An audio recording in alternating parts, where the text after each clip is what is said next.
Hello, everyone. Welcome to this year's Global Legal Tech Hub Day. We are coming from Asia Pacific. I am your moderator for the session, Namit Oberoy from Delhi. I just take a second to introduce myself and then probably introduce the speakers, and we'll begin. I'm the founder and principal at Sidebar. It's a marketing focused agency as well as some advisory work focused on the legal technology sector, specifically, especially APAC. APAC is most of the target market, and the kind of work that I've been focused on in the last 5 to 7 years has been in legal technology, understanding the market, understanding how things are changing, and and also on how legal services themselves are changing. So to go a little bit beyond technology and see how legal services and products are being created, distributed, sold in the market. And I'll be moderating the session. I think we'll take a short round and maybe starting with Stephanie. If you could give a small introduction about yourselves. Thanks, Namit. So my name is Stefanie Santana, originally from Peru, but I'm working in Japan. Currently not actually. Currently I'm in Bangkok on mat leave, but I am the head of global community development at LegalOn Technologies, which is Japan's top legal tech company. And prior to that, I was with Epic, which is a legal consulting company. I'm trained as a lawyer. Worked briefly in the sector, but realized that my core was really in more the innovative side of things. And yes, so at LegalOn, what we do is contract review using AI, generative AI as well. So yes, I've been in this space for over 5 years, and very excited to meet two experts today for this discussion. Thanks. Terry? Thanks, Namit. Hi, everybody. Good morning or good evening, whenever you will be seeing this, viewing it live or otherwise. Delighted to be here, and thank you very much for having me. I'm Terri Mottershead. I'm the Executive Director of the Centre for Legal Innovation at the College of Law. We are a think tank. We monitor and analyse market trends in the legal marketplace, and then we translate those into bite-sized action steps for those that are working in practice, lawyers and all allied legal professionals. So really, really delighted to be here. Our focus is global, but specifically the APAC region, what's going on there, and there's lots going on that I'm sure we're going to talk about. So thanks again for having me. Thank you, Terry. Andrew? Hi there, everyone. Thanks for inviting me along today. My name's Andrew King. I'm a director of Legal Innovate, and I do a lot of work sort of around helping people innovate and leverage technology and how they can work differently. With that, wear quite a few different hats over the time. I came into this space spending 12 years working inside law firms, and now I've had 12 years out. Original origins were sort of in the discovery side, and with still do a lot of work in that space. Run the Legaltech hub here in New Zealand, which is around sort of trying to sort of promote a lot of the tech companies in the space, and also run the Lawfest conference, which has been running now for over 11 years, which is all about helping people innovate and leverage technology. Great. Thanks, Andrew. Thanks, everyone.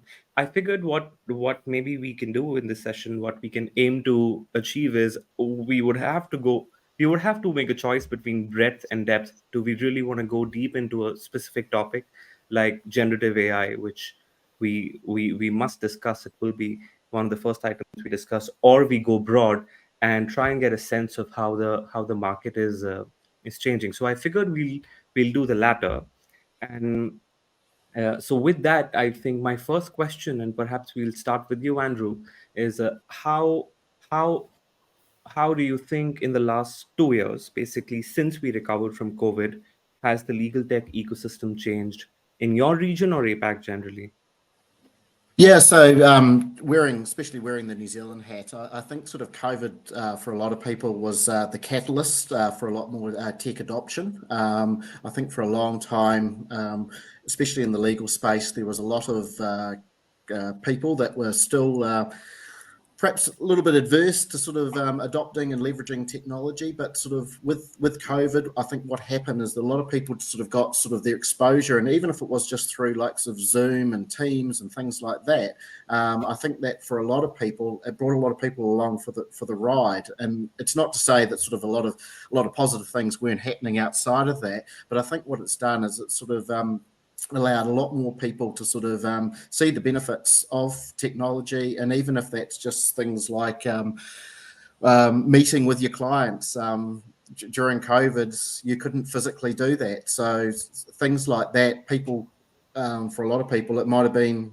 Zoom and Teams, whereas a lot of other people, I think now what people are doing coming out of it is how do we take that further? How do we actually leverage technology more in our organisation? So I think people are moving from that experience, and we've got a lot more people looking to adopt technology than what we probably had before COVID. I think a lot of people, there's a lot of stories around that people just got caught out. They had everything inside that four walls mentality. A lot of people weren't even embracing the cloud.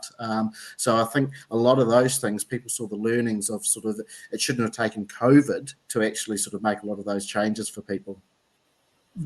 So if I can follow up, in your understanding, all the lawyers or other people who were who kind of got access or came into this entire spectrum of people who now are tech friendly, where do you see they are now? What kinds of technologies or what kinds of software do you find them using today?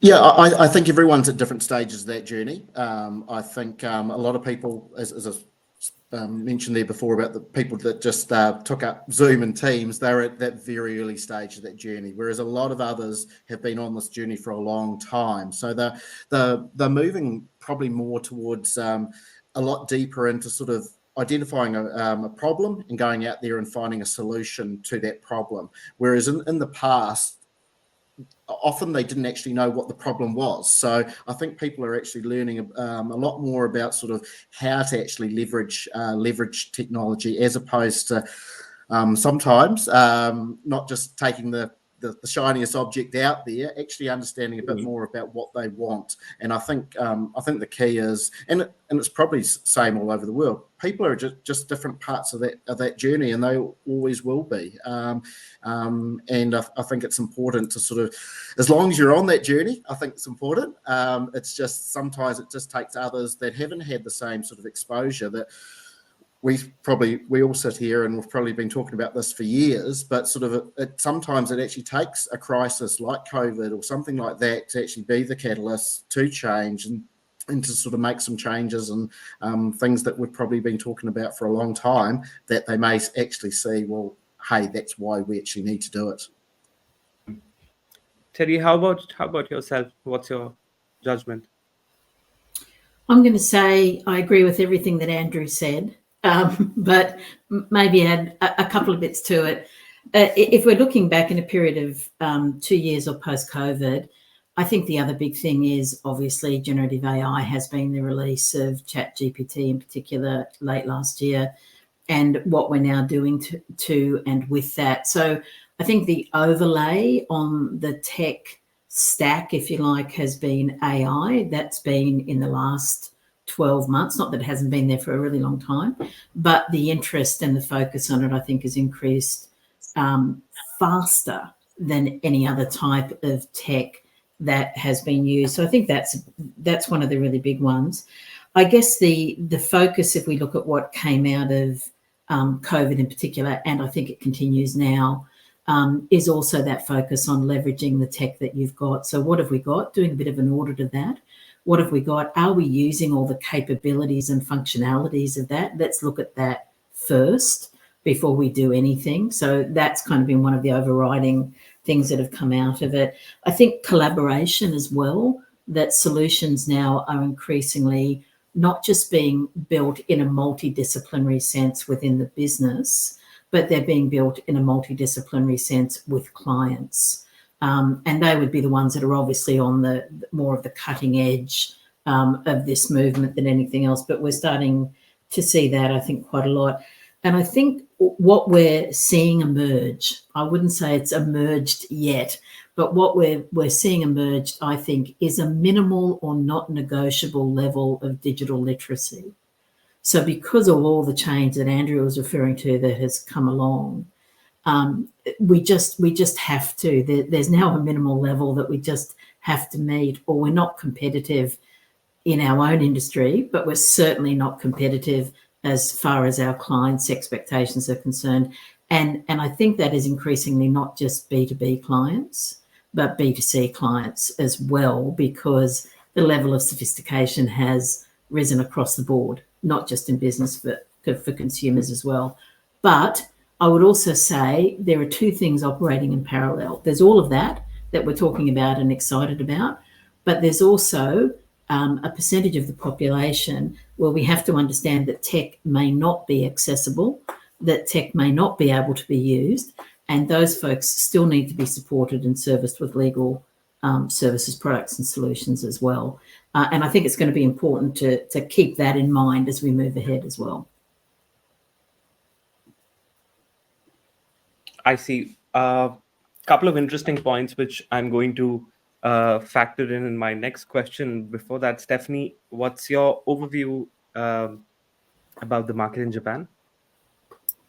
So in Japan, I agree with both Andrew and Terri, but the change after COVID has been quite dramatic. So when I arrived back in 2019, right before COVID, I was appalled to see that, for example, they didn't have an engine to look for jurisprudence or to look for anything, a LexisNexis sort of engine to look for legal information for lawyers. They had libraries, like, physical libraries. And I was working at the company I'm working now, and the lawyers that were helping build the software, they were looking. So we were in a tech company, but still the lawyers working there, they were still pulling books to look for information, legal information. So to me, that was like, wow, I thought Japan was way more advanced in this. COVID came and that disappeared, right? Because you cannot consult a physical library when you're working from home. So that trigger, not only like the most basic kind of technology that would be for somebody that comes from the West, but also like a shift, right, in the mind. As Andrew said, like cloud was not that popular then, and then they had to adopt it. Otherwise, there was no way they could collaborate on projects, being each people being at home. I actually was fortunate to work on a survey back in 2022, so last year, and we found that 68% of respondents now were able to say that they adopted technology. So almost 70% of people saw the need to become more technological, or at least, as Terri said, have some sense of what tech can do for you and start exploring what possibilities you can have. So that was a big change. Another change, of course, it's the mentality around it, right? Like in Japan, there is a lot of respect for craft. And I think that's well known, not only in the legal sector, but really people appreciate these sort of craftsmanship, that people take the time to manually do things and make it nice and perfect and unique. And so that was really prevalent in the legal sector. So that kind of hinder the advancement of technology. But thanks to COVID, and especially now, thanks to ChatGPT, that, now everyone, unless you're living under a rock, you know what that can do for you. And you can easily find applications of, or how you can apply these for your own work.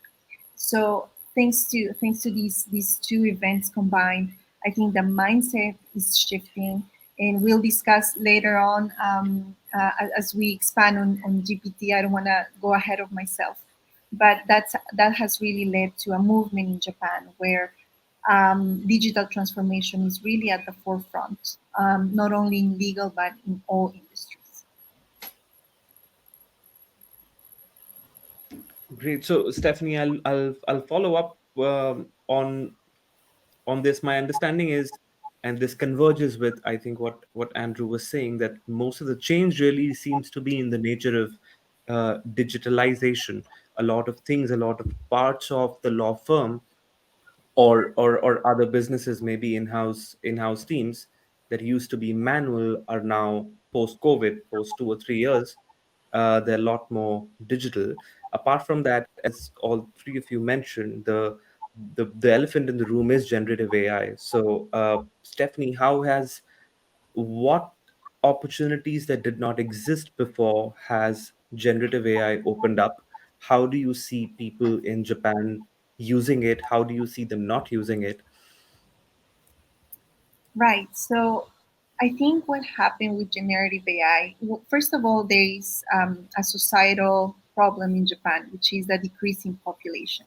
So very soon, people say in a very an optimistic way that Japan is a dying nation, and that soon taxpayers won't be able to pay for the aging population. So this is something that a discussion that has been going on and on, and but never really taking a full turning point where we start thinking about technology as a way to improve the situation. But I have a sense that since ChatGPT came into play, and it's something no one can deny that this is something revolutionary. In Japan, having been a technological hub in the past, it felt like they were falling short. So these ChatGPT came from the US.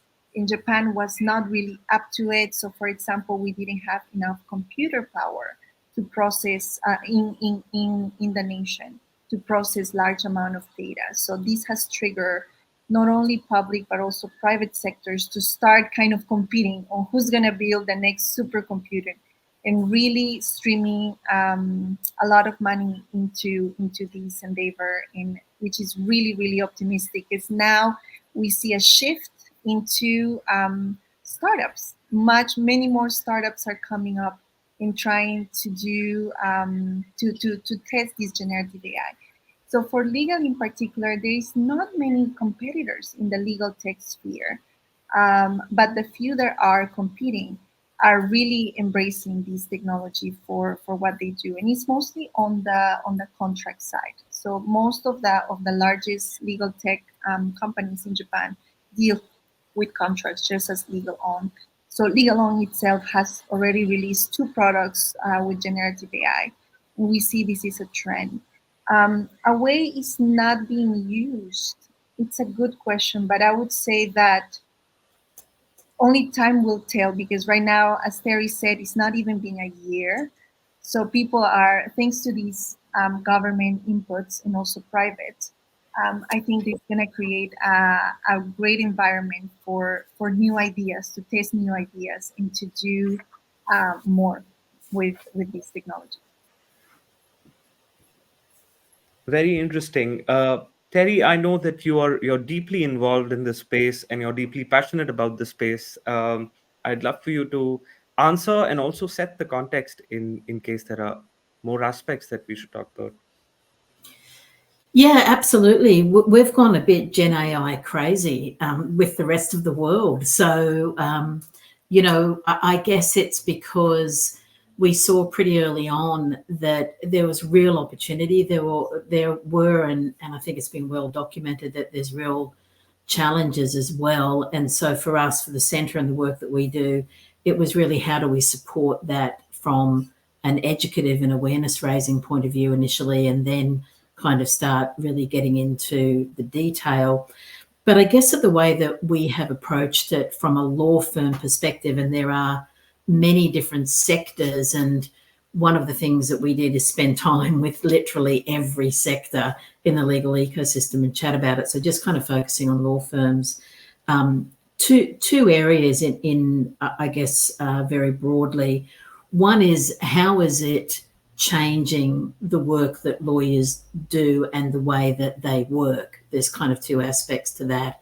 And of course, allied professionals that similarly do that work or support that work, as the case may be.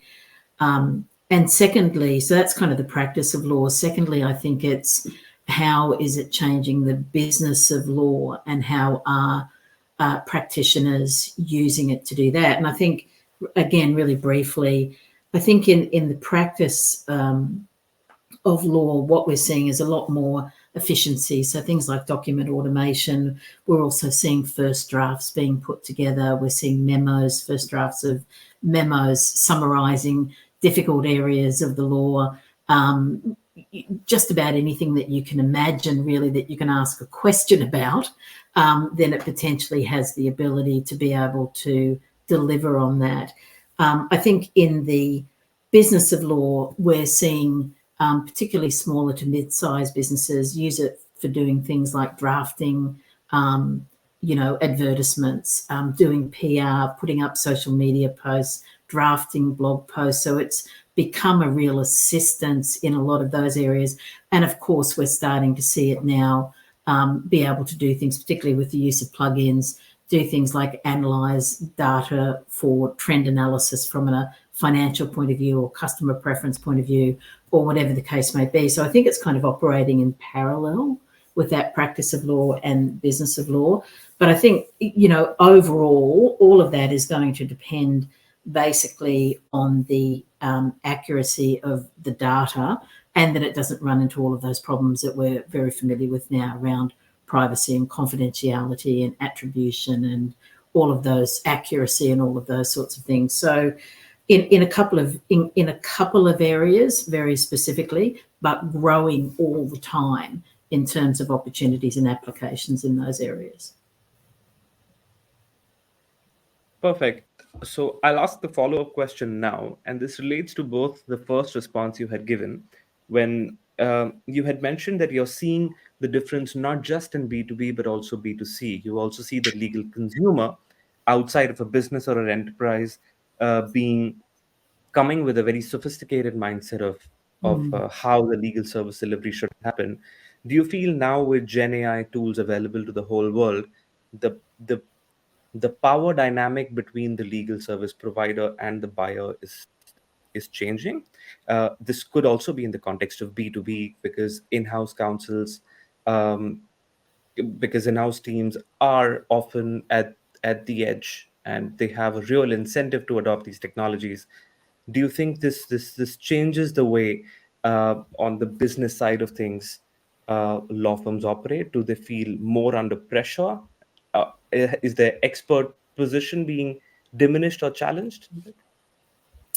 Yes, I think that the big change is this. I think lawyers have basically focused a great deal of their work on finding information, on analysing that information, and then providing advice based on that information. So knowledge, if you like, accessing knowledge, almost being the gatekeeper in many respects of that knowledge, and then determining or filtering so that it's directed and appropriate in terms of the solution that they're looking for.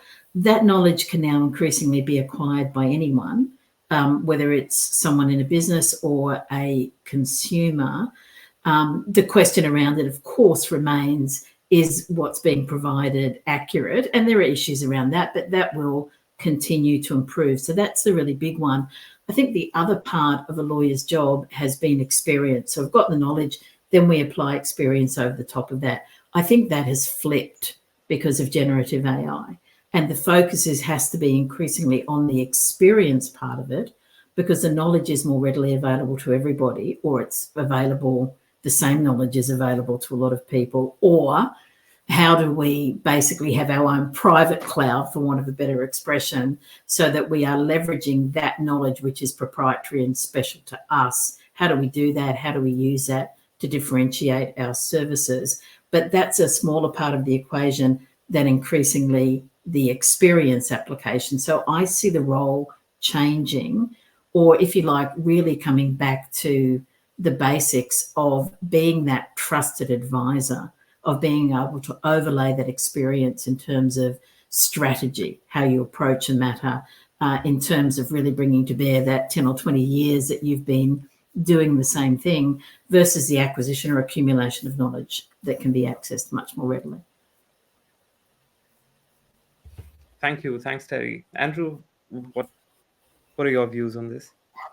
Yeah, obviously Terry's the guru in the this Gen AI space. That's for sure. But yeah, totally agree with everything that Terry's just said there.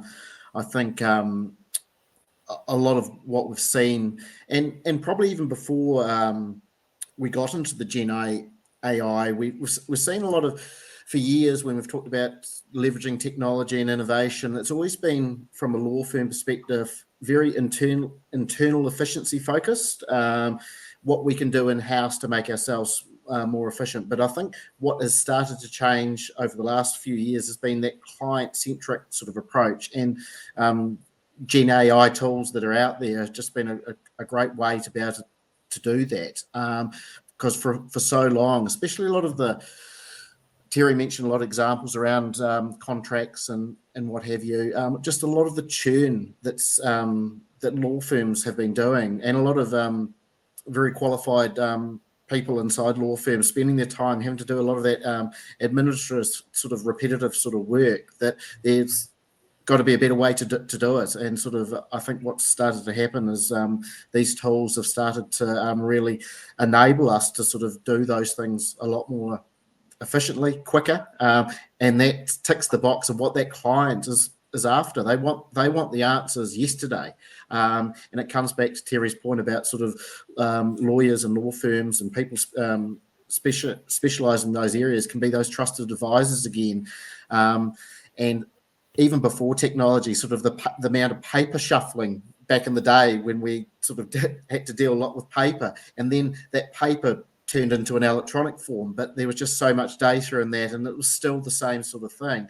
But now it's an opportunity to just move through that a lot quicker than what we've ever done. And I think what will start to happen is that sort of we're only at the start of this thing. It's gonna improve. It's gonna get better. And I think especially in legal, we're still finding our way of what areas can this be applied to, and we start, like a lot of things, you start with the low-hanging fruit, and then you get confidence in how it actually works, and then you start to apply it to other areas. And I think, we'll sit here in, I was going to say 2 years' time, but even you sit here in 3 months' time or 3 weeks' time, things are going to evolve, and evolve for the better from what it's capable of. But as Terri said as well, there are important other considerations there, and I think, especially in the legal industry, sort of legal profession, that important role of being able to critique and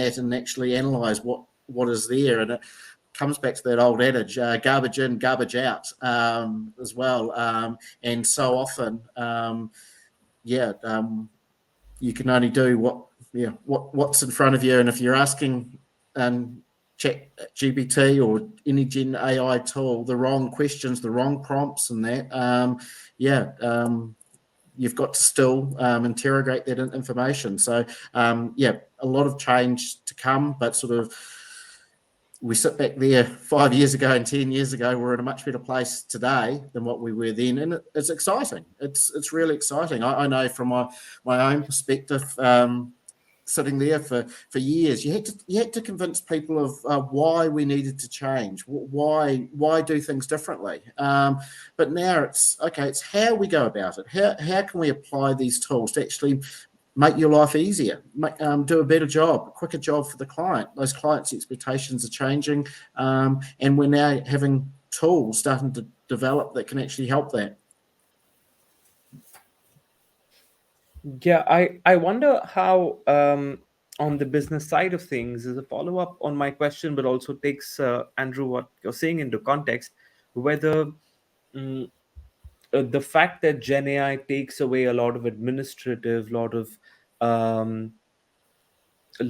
lower level at the lower hierarchy, it takes a lot. Maybe it automates the work, maybe it makes it 100x efficient. Do you think the benefits that are coming from application of these things, which are of course resulting in time savings, are being passed on to the end clients? Or like, how does the billing change? Because if law firms need to spend less time in doing something which used to take 100 hours for, and if you are not actually, like, in fact, if you're not seeing that change in your region, what do you think needs to happen, and what kind I, of I billing think models might be that? I think that's a good question. I cynically laugh a little bit there.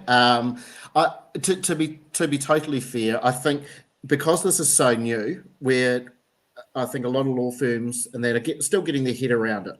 And I think what will start to happen as they're more confident in how they operate and perhaps how they change, perhaps their structures of what work used to be done, that they'll be able to have more confidence in how they can build their clients and that. So I would probably argue even parking Gen AI going back, there's probably been a big argument to change billing models before that, have the confidence of you're doing a lot of the same sort of work to be able to put sort of more certainty around pricing around things. And there's a lot of people that have gone down that path, but there's still a lot of that hourly billable model that's still around. But I think the more, I think a lot of these things are driven by the client. If the client wants, you look at other industries, you go somewhere and you can actually, you know what something's going to cost.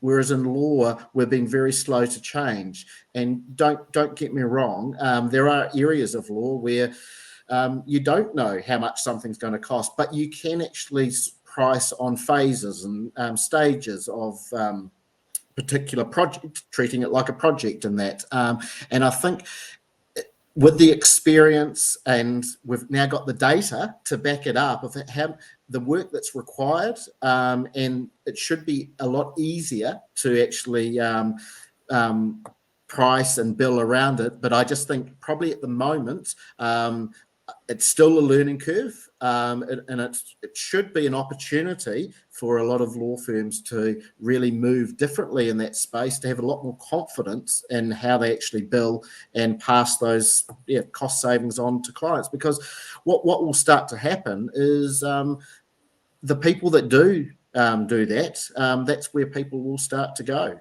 They perhaps someone who's reluctant to change their existing models, they might be using the tools but not passing it on. Well, then the customer, the client, will look elsewhere.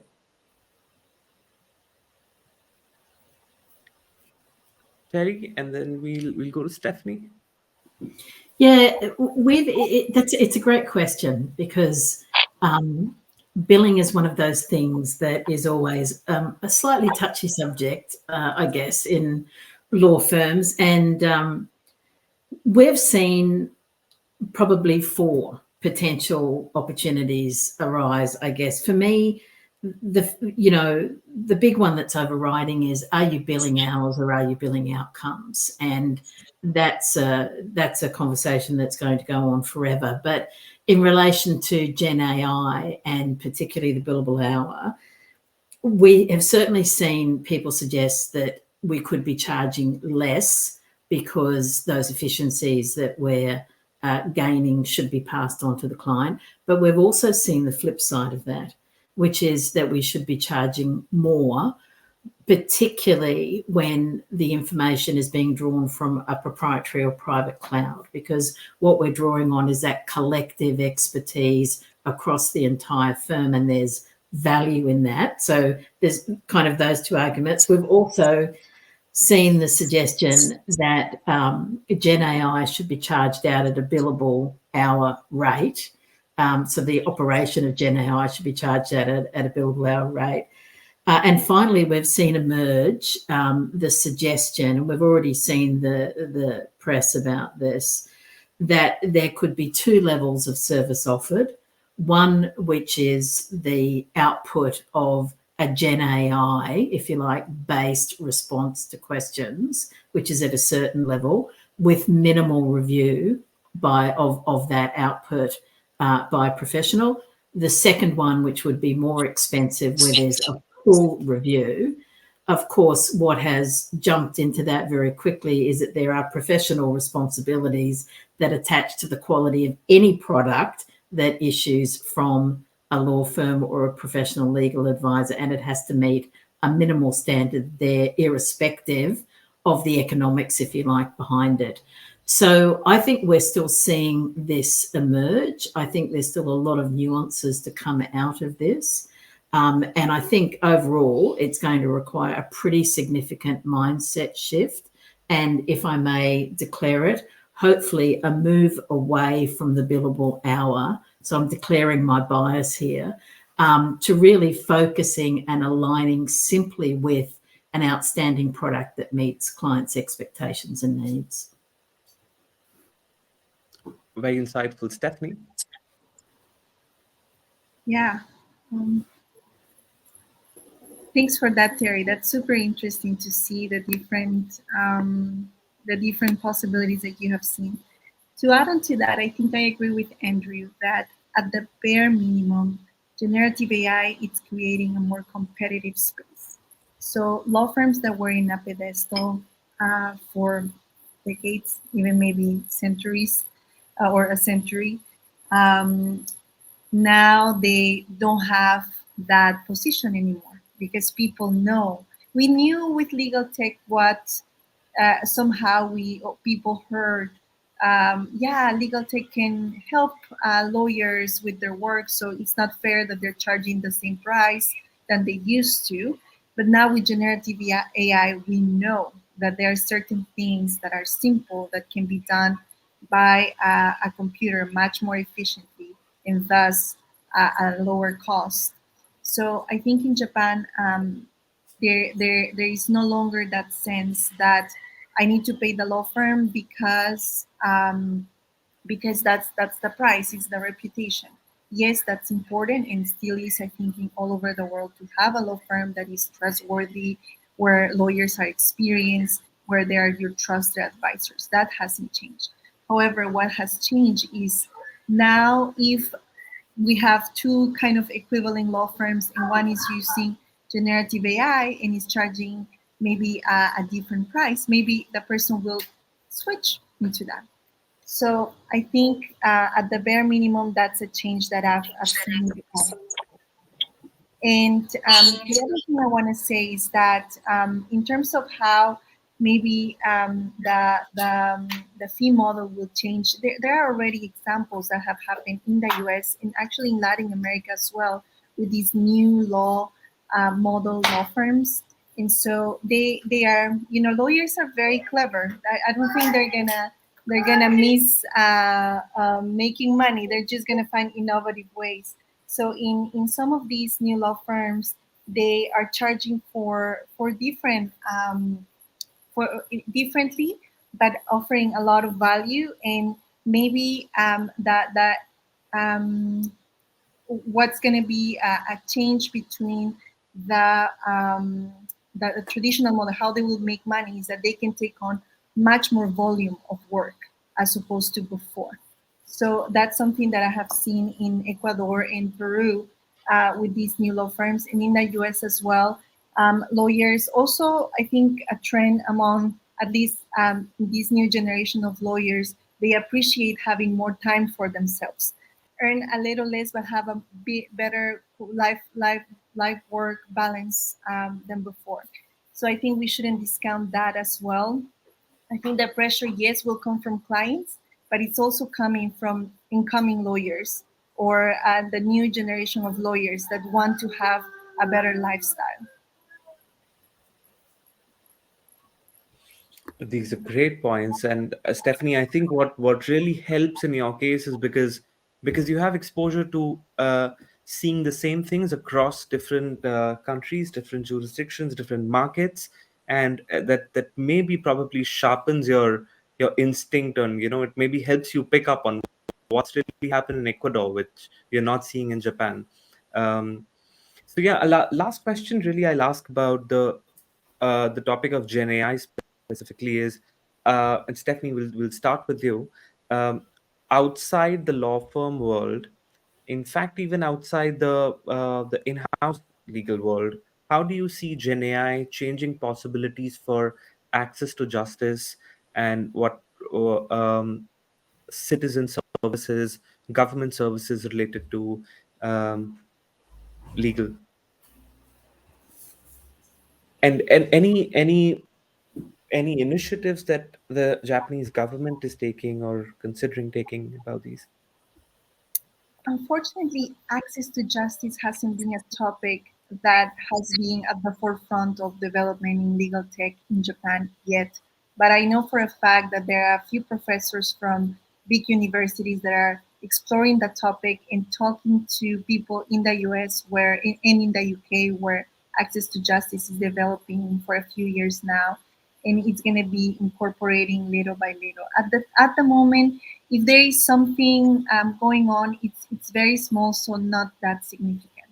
But as I mentioned, I think what's promising is that in Japan there is this trend, digital transformation trend coming from the ministry, the Ministry of Economy and Industries, where they're giving a lot of incentives for companies to start a digital transformation, especially in legal, because he has found that it's the second largest industry where um, it's just so ripe for innovation. And I think this is something that is not new. We all heard about that. But in Japan, in particular, as I mentioned, just in 2019, physical libraries were the rule. So I think going towards that change, it's coming at very accelerating steps. Something else that I have seen in Japan maybe is the emergence of self-service tools. That is not necessarily access to justice, but that it makes it easier for the lay women and men to have legal services, to write their wills or to write like very sorry about it. That's the little boy. To have access to at least create a first draft of some very simple legal documents. So that's about it in Japan. Not so much excitement, but coming up.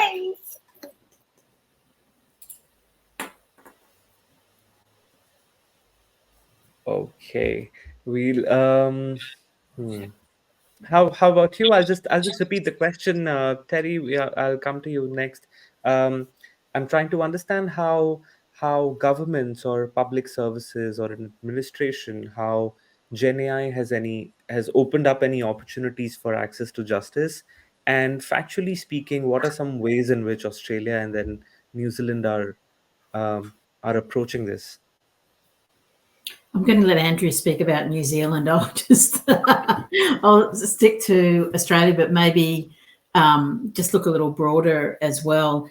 I think that I would say at the moment, I think there is the promise of Gen AI being able to close the access to justice gap. And we know that that is a huge gap that pretty much anywhere we look around the world, it may be 75 or 80% of people looking for access to legal services that can't get them. So it's a huge gap to close. I think that, and again, I just want to emphasize, it's an opportunity for those folks that use technology and have access to it. So it's a really important thing, I think, to underscore in the A to J discussion. But it has the promise for being able to support people in the self-help area that Stefanie was referring to, where if you want to lodge a complaint, you can get that assistance on what that should look like and what the draft should be. If you want to lodge court documents, you'll be able to get that assistance as well, if you're a consumer. And so I think the self-help aspect of it is really important. We've also seen how far potentially that can go, and we saw the unsuccessful attempt of Do Not Pay, for example, to use an earpiece for someone going in as a self-represented litigant, which was, as I say, was not successful, but we saw the possibility of that as well, even going that far. But I think that all of that is only going to work if those resources are available. So government is going to have to fund the opportunity for people to be able to do that, to access those sort of resources. The courts are going to have to be open to self-represented litigants being able to do precisely that. But I think we'll also see increasingly all of those sort of resolution of disputes, if you like, moving out of the traditional court arena and moving increasingly into online, if you like, almost private, commercially created platforms to be able to resolve disputes. So we've already seen it somewhere like, for example, eBay. You can go on there already and use their services to resolve a commercial dispute. I think we're going to see more and more and more of that happening, particularly if the courts don't jump in and basically embrace the tech and make access and fund resources that are necessary to kind of make that access available. I just want to give a shout out here to the Justice Tech Association in the United States, which is led by a wonderful person and a friend, Maya Markovic. They are really focusing precisely on all of these questions, whether it's courts or outside courts, and how technology can be used, and now increasingly how Gen AI can be infused into that to make access to justice hopefully easier and also more affordable. So I think we're going to see a lot more out of this, Namit. I think we're just kind of starting to see this happen, but this could become huge. And all of the same kind of opportunities, they will go increasingly, for example, in-house to companies and creating their self-serve kiosks for all of their consumers within a company as well. So we're going to see this go backwards and forth, I think, in terms of how the tech will be used or could be used. Fantastic. Andrew? Yeah, I'll jump in there and be very, very quick because it's pretty much a carbon copy response to Terri there. A lot of promise and there is opportunity, but sort of there are such bottlenecks in the process at the moment that yes, promise and opportunity, but there are a lot of other things that sort of not even embracing sort of a lot of the online dispute resolution and that. And I think it probably takes a bit of a culture shift as well, away from, like Terri mentioned, that traditional insider courtroom type of process. And these sort of tools, the self-help sort of tools, all those sort of things will help. A lot of promise. There's opportunities there for courts, the systems around it. But at the moment, watch the space. And I think, we covered earlier, everyone's still learning about how we can apply these sort of things. But there are great opportunities out there, and probably we're in a better position than we've ever been, having potentially these tools at our disposal to do things differently and to sort of access to justice and a whole lot of things which do need to be sort of improved. And I think and probably a lot of places around the world are in the same sort of position. Everything's moving so quickly, and governments and that are not quick to move sometimes, and a lot of these systems and that, and it'll be interesting to watch. And I think we only hope that we see a lot of change and embrace these opportunities that are out there, and everyone part of the legal profession as well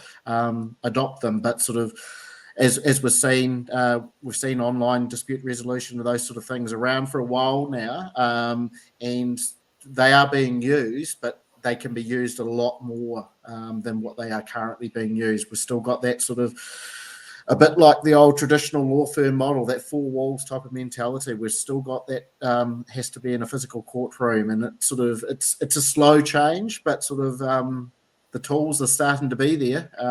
We've got, if we want real change, we have to embrace these things. I want to go to Stefanie again for a minute and understand. You mentioned some challenges that Japan as a country faces on a more general level, like beyond the world of law, legal technology, and justice. Um, for those who don't know, what are some of the ways to fuel investment in Japan to be able to perhaps help with? Of course, regulatory and government, it has its own speed, but a lot of times money can really help move things. So, what's the investment climate looking like? Is it really friendly? What is the interest of other more global companies in coming to Japan and probably helping change things there? I think the interest is there because the population, it's the third largest market still, even though the population is declining.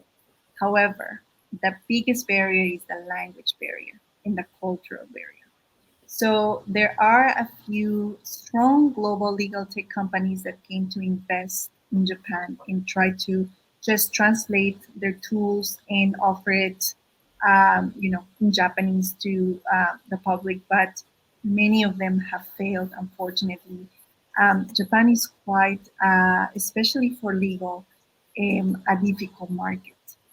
So investment, I think there is that the interest is been declining a little bit from global competitors to enter the market because of that fact. You need a strong team in Japan that can help understand that how to operate in the legal industry in Japan.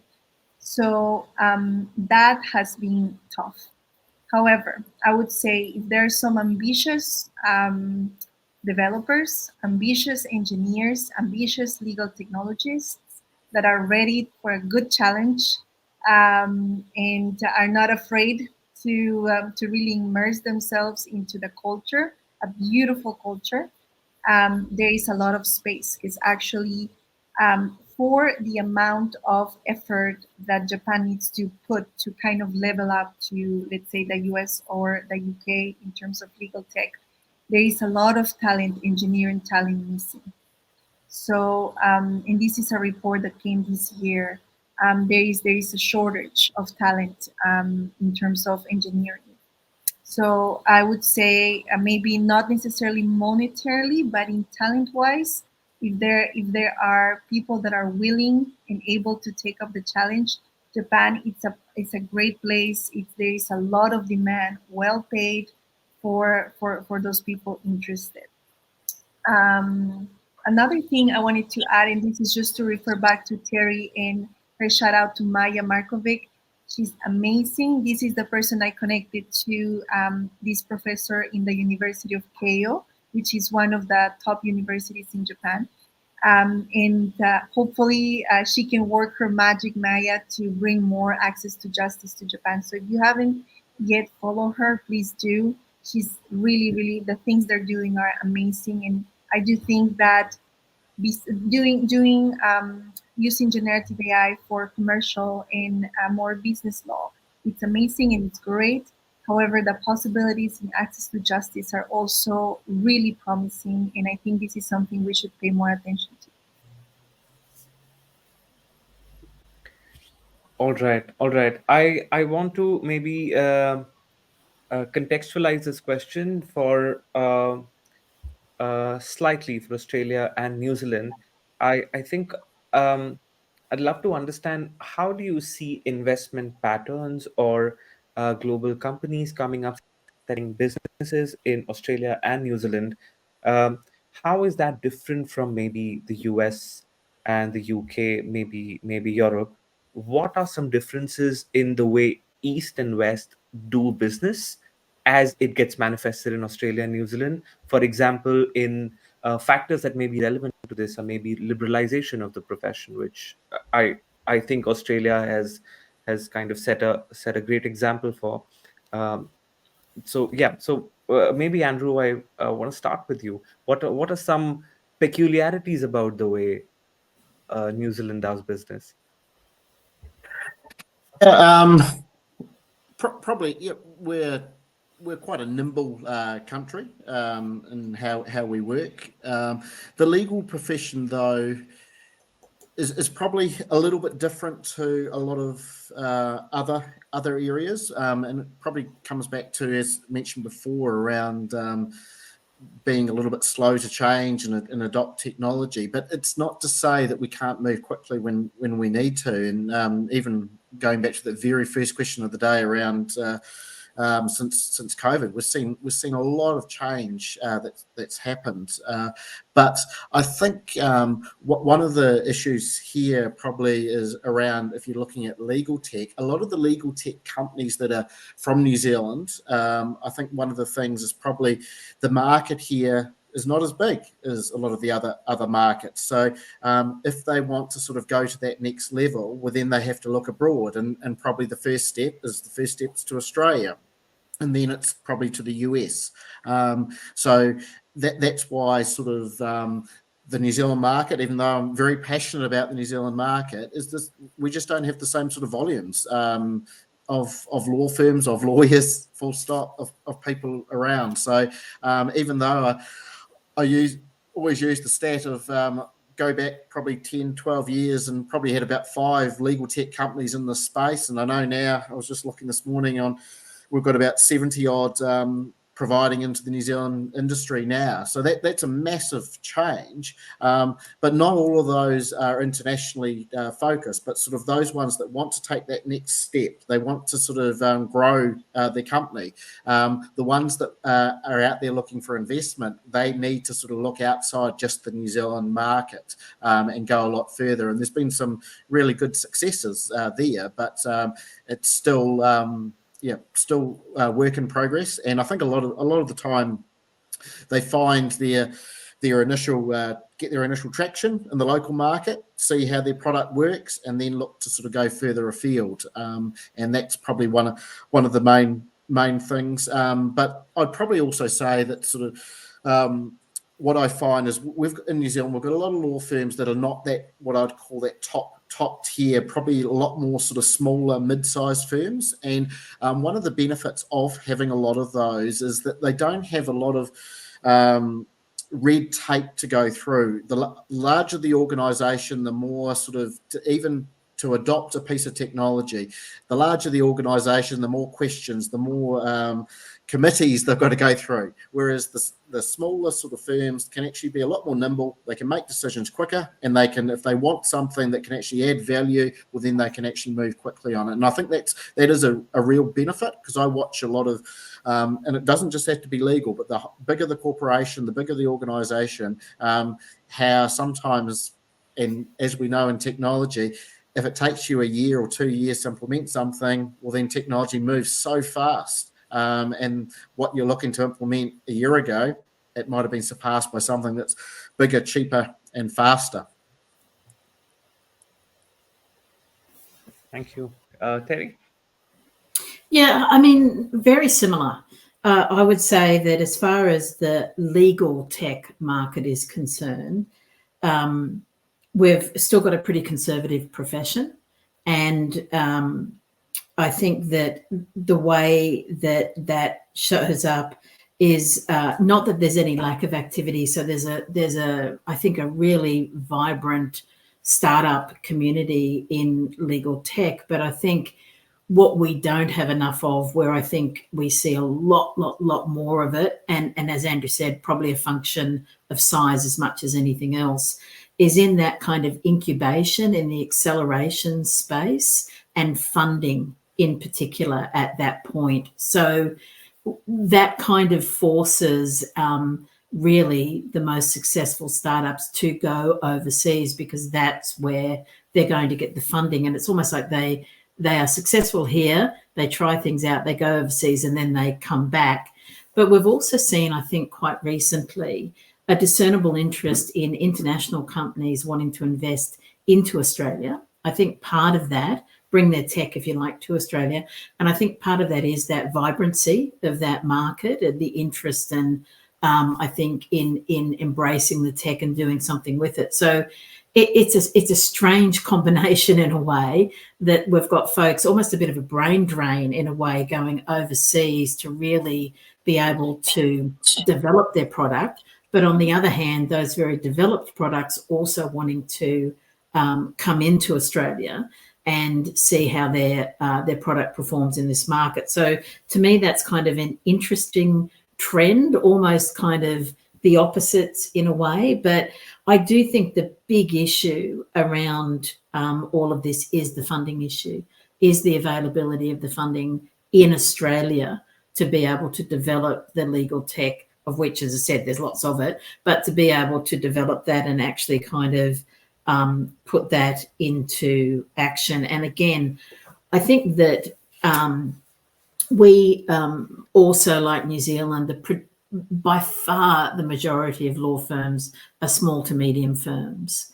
The large law firms are doing their thing anyway. They're collaborating with those tech companies and developing their solutions, or they're creating their solutions internally. It's that small to medium market where that sort of the legal tech is really coming into play from a vendor perspective. And we're certainly seeing more and more of that being embraced.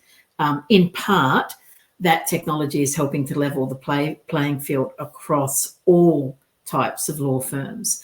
But from a vendor point of view, the small to medium market is definitely the focus. And as Andrew said, particularly the medium-sized law firms, I would say.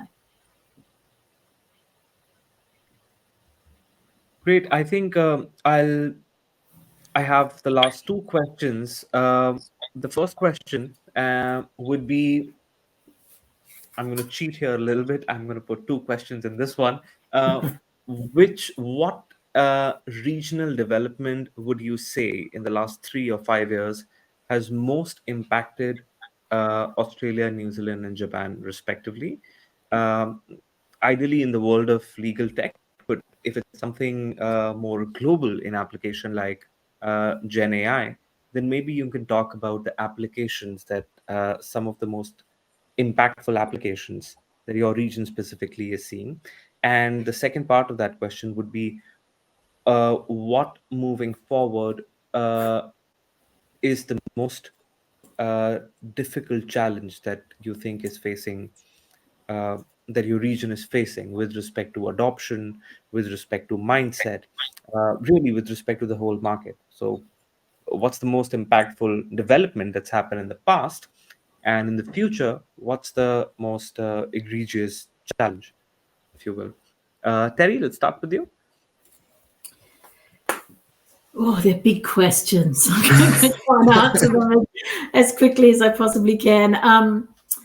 In terms of what's been the most impactful, I'm just going to say Gen AI. No question about it. It's for all of the same reasons that we've been talking about, and for all of the global reasons. It's no different here in terms of that being it's just changing every aspect of legal practice. I mean, we've been focusing a lot on the work that lawyers do, but I think it's just changing every aspect of the practice of law for everybody.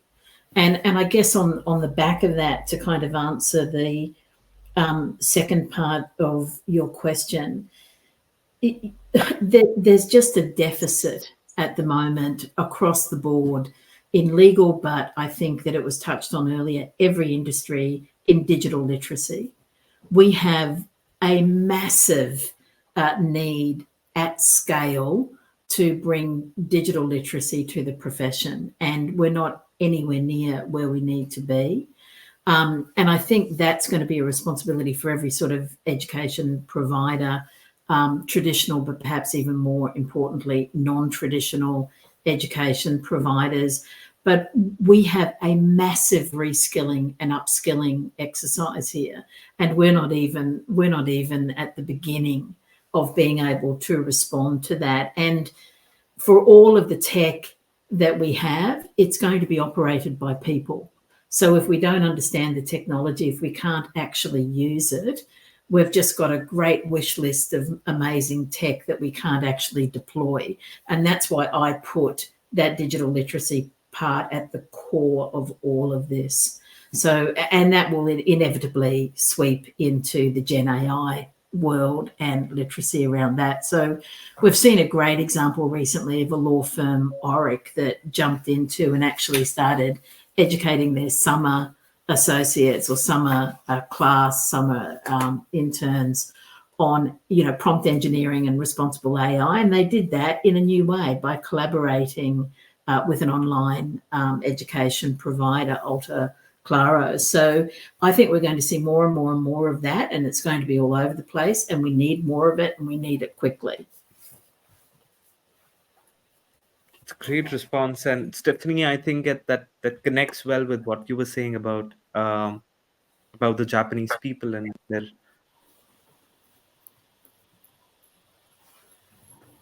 Yeah, like the digital literacy aspect you spoke of earlier. Exactly. So I think I agree with Terri. And I will be surprised that something has been more impactful than generative AI in the past 2 years. I think it has increased the awareness that we no longer can operate. If there was a doubt, a hint of a doubt that technology was not necessary in the legal field, now there is no doubt. So that, for one, it's a very important change in the mindset, which is the first step towards changing things and moving forward and really advancing that profession. So in Japan, particularly, the advent of generative AI has also made um, not only in legal but for all industries, as I said, it was a wake up call. You know, Japan is lagging behind. What are you doing? What are we doing to stay competitive in the global arena? And what things need to be done? And as I mentioned earlier, it has started a race to build a supercomputer that will help develop more the large language models and give the space for the startups to become more creative and for new startups to come up. I also think that it has increased the competition that I also mentioned. I think this question is great to wrap up the different points. So I think it has increased the competition among law firms that were in a pedestal in the past. So I think now, because of the competition and the demands of clients, either business clients or individuals, to have services that make sense and not be charged so much for signing a paper or for just writing a form, right? And I also think that generative AI has created a lot of excitement. So people are not only expecting to use these, yes, that's from one side, but from the other side, the new generations of lawyers coming up, as Terri mentioned, are going to demand to be trained on that and are going to want to work with these tools because otherwise it's it's lagging behind. So you want to be a professional that is on top of your game. So I think we shouldn't discount that force that comes from incoming lawyers, younger lawyers that want to change things and want to be competitive for the longest time. So yeah, I think those are the developments and the consequence of these developments that I have seen. Great. Andrew, what do you think about the most impactful development and the most difficult challenge? Yeah, no, so totally agree with what's been said there, and it's just obvious with Gen AI. But I think probably taking it wider, I think sort of just tech adoption generally, it's been a massive change. And I think Terri made the point early on around sort of the existing technology that people have got, sort of looking at sort of how that works. Is it still fit for purpose? Is there things that we can do with that? Are we using it to its full capabilities? And I think sort of just the attention that's been paid to the options that are now available is fantastic, because it's, for a long while we weren't in that position. We didn't have the tools. We didn't have Gen AI, which is great, and I think it's brought a lot of it's brought it to the mainstream, and it's simple in a lot of ways. It's not often a lot of the problem with technology. It's been too difficult. It's been clunky. It hasn't been intuitive, and I think and that's turned people off. It's turned people away. Whereas I think now it's great. It's brought a whole lot of different people that weren't perhaps on this journey that are now on the journey. They can see the benefit in it. As far as challenges, there's still challenges out there. As far as one of the things I see is that often we get why we need to do this, but for a lot of people, it's where do we start and how do we start, and they sort of they see other people doing it, and that's why I think it's so important we tell these stories of what people are doing and how they're doing it. Like a lot of the work that Terri's doing is fantastic out there, because people do need to see their counterparts and actually see what they're doing and how they're doing it, but sort of how they've pivoted, sort of, because everything doesn't work perfectly, how they learn from that. And I think it's really important to bring others along for that ride, so they can start, because often what happens with tech adoption is when something doesn't work, you know what it's like, someone says, well, we've tried that, technology doesn't work, let's go back to the way we've always done things. And I think it's just really important that we share those stories and share those genuine raw stories, because we all know that everything doesn't work out as we sort of intended, but it's how we pivot and how we learn from those experiences, and we get a lot more out of that. And I think the other little thing with that as well is that sort of often with tech adoption, people think, well, we've done it, we've made this change, where it's we're continually having to look to evolve. How can we do things better than what we're currently doing, so it doesn't just stop? And I think sometimes people think, and I've seen it often, people, whatever piece of technology is, we've brought that, we've invested in that, so we're set now, we don't have to worry about this anymore. Where it doesn't work like that. You got to continually look to sort of evolve how we can do things better, how we can better service our clients, and that. And I think it's a continuous sort of journey we're all on, and we'll still be on for a long time to come, I'm sure. That's great, fantastic.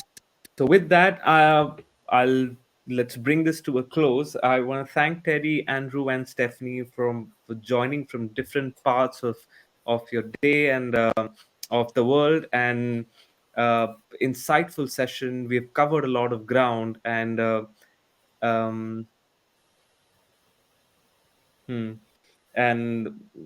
yeah, I mean, like at the beginning we were talking about, in the end, the digital literacy, and I think, Andrew, what you were alluding to really is the larger, broader culture, which is like a very important point. Let's see how things change in the next Global Legal Tech Hub in 2024. And until then, bye bye, everybody. Thank you. Thank you very much. Thank you. Thank you. Bye. Thank you. Bye. Bye. Thank you. Thanks for joining.